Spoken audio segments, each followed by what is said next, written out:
trust me, don't you? Yeah, okay, good. I just don't want you to be afraid you're going to get hit or anything. Okay, he passed that test. Garrison, have you ever heard of a guy named William Tell? William Tell was a real person, and he did something that made him famous in history. There's probably a book in the library about him. Didn't have anything to do with yo-yos. Anybody know what he did? Nothing to do with yo-yos. I'll tell you the story. Okay. So William Tell was really good with a bow and arrow. He was an archer, right? They called it a marksman in those days. But one day he insulted the king. The king was walking through town or something like that, and the men were supposed to all take off their hats and bow to the king in respect for the king, right? And William Tell didn't do it. The king walks by, he's just standing there with his hat on, so the king's really offended. He comes up to him and says, Mr. Tell, you say you're so great with that bow and arrow.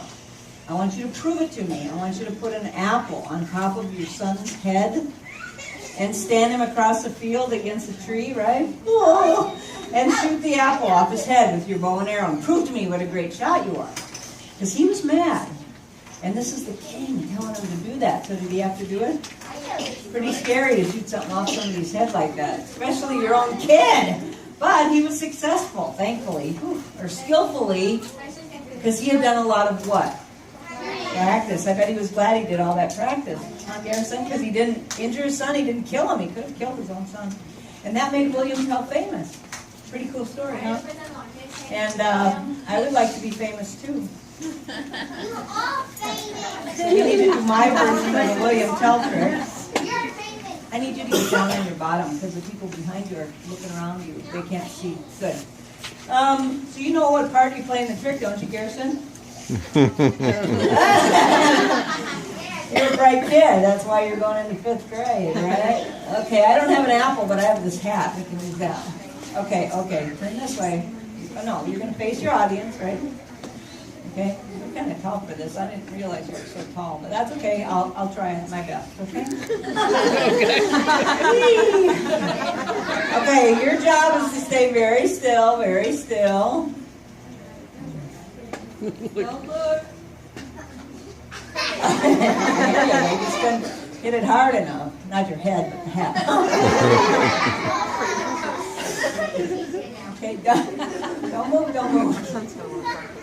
Yes, good job.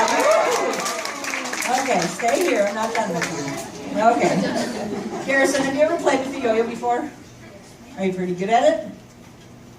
Okay, well that's okay. I'm going to still use you like a model, all right? I'm going to teach Garrison how to get started yo-yoing. Maybe he knows some of this, or maybe I'll tell him something he doesn't know. But I'm really showing all of you, okay? This is a brand new yo-yo. Most good yo-yos nowadays will come apart, so you get if you get a knot or a tangle in the string, you can unscrew it and fix it, so that's good. And these are made out of an unbreakable plastic, which is good. But this is a brand new yo-yo, and I really can't use it because the string is too long for me. When you do that power throw and your arm is level with the floor, you don't want to hit the floor. Now, I'm not hitting a lot, but I can't do a trick if it keeps banging the floor, right? So I usually have to cut a couple inches. This happens to be kind of a short string for some reason. But, that's actually not too bad for him, is it? I would only probably cut it a little, just like me. He's about as tall as I am. But for one of you, if you're this tall and the string is this tall, is that good?